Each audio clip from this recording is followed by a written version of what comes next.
Joining me now is Ohio Democratic Congressman Greg Landsman. Congressman Landsman, thank you for being here. Thanks for having me. I want to start off by asking you the same question I asked your colleague, Congressman Joyce, which is your impressions from yesterday's meeting. We saw basically a lot of shots fired coming out of that meeting, both sides accusing the other of being over the top. Do you think any progress was made in that meeting? Well, it's not clear, but I do believe it's important for everyone to appreciate that default cannot be an option. It would be catastrophic. The Council of Economic Advisors has said we're talking about, the potential of a 10% unemployment fiasco. Millions of people would lose their jobs. This is absolutely dangerous, and it requires everyone, certainly the key principals, to essentially lock themselves in a room until they get a resolution. So that's option one, is just when they meet this Friday, just stay at the White House, pack a bag. Just stay there. Yeah, just pack a bag until there's a deal. That's option one. Option two is that there are 74 members of Congress, 32 Democrats, 32 Republicans, that have signed off on a framework, a plan that we could pass next week to get us out of this. And then third, you could have 5 Republicans join the Democrats to just go ahead and suspend the debt ceiling. Well, let's talk about what we heard and the possible solutions that seem to be coming to the surface. I want to play you a little bit of what President Biden had to say when he was asked about whether he would support clawbacks for unspent COVID funds. Take a look. The answer is I'd take a hard look at it, because there's still... We don't need it all, but the question is what obligations were there made, commitments made, the money not dispersed, et cetera. I have to take a hard look at it. So it's on the table. This was really the first time we heard President Biden suggest he's open to negotiating. Should he negotiate?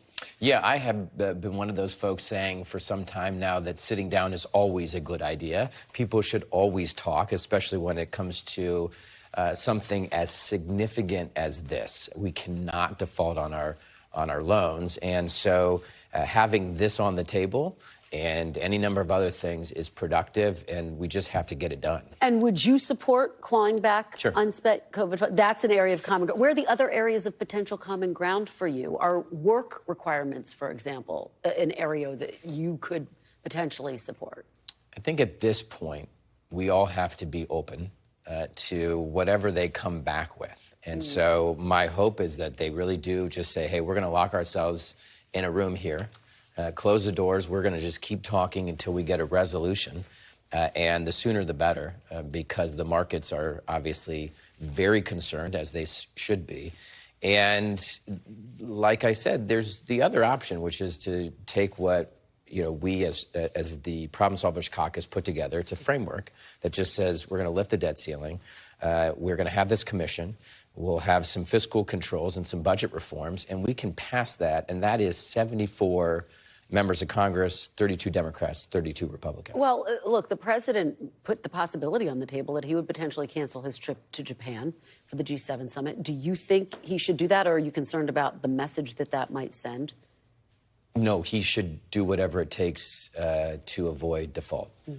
We cannot default on our loans. Would you sign a short-term deal? Something that, for example, goes through the fall? Yeah. So your position is basically anything it takes, even if the president invoked the 14th Amendment, which we were surprised to hear him lean into yesterday. He kind of leaned into it and then also talked about how complicated it would be. But were you surprised to hear him say that? Should he invoke the 14th Amendment if it comes down to that?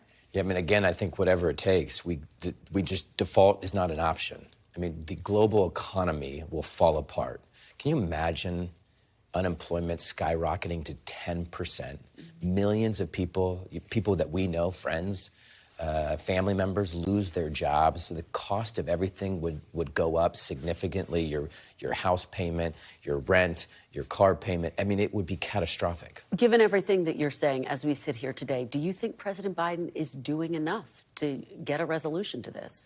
Yeah, I think the president is leading on this. We do need, this is the 11th hour. So Even though he hasn't met with Speaker McCarthy since February? Yeah, I mean, I think it's important for them to get on a new trajectory where they are meeting every week because let's say we get through this, and we will, we have to. We then have to get to a balanced budget. We need comprehensive immigration reform. We need to tackle gun violence and keep our children safe. All of that requires them working together nonstop. Let me ask you about Title 42. As I said at the top, it's going to lift tomorrow night. President Biden said that it will be chaotic at the border for a little while. What did you make of that? Is that an acceptable comment for the president to be making on the eve of Title 42 to be lifted? Does it signal that they're not prepared? Well, I suspect he's just being honest that it is a very difficult situation, and it does require ultimately a very similar approach. We got to lock folks in a room until we get comprehensive immigration reform. We need more folks at the border. That's officers, but we also need more judges. We need to expand the personnel down there so that we can process folks more quickly that are supposed to be here and have the resources to send folks who aren't back home. Does the administration need to act with more urgency ahead of this deadline? I believe that everybody does. I mean, again, this is where we need all of our leaders, especially these key principals, to say, hey, we're just going to, we're all in this together. So, yes, we are going to negotiate until we have a comprehensive plan for the border. Let me ask you about some of these polls that got the attention of the White House, Democrats and Republicans alike. Basically, a new Washington Post poll has the president trailing both Trump and DeSantis among all voters. What do you make of that poll? Are alarm bells going off within the Democratic Party?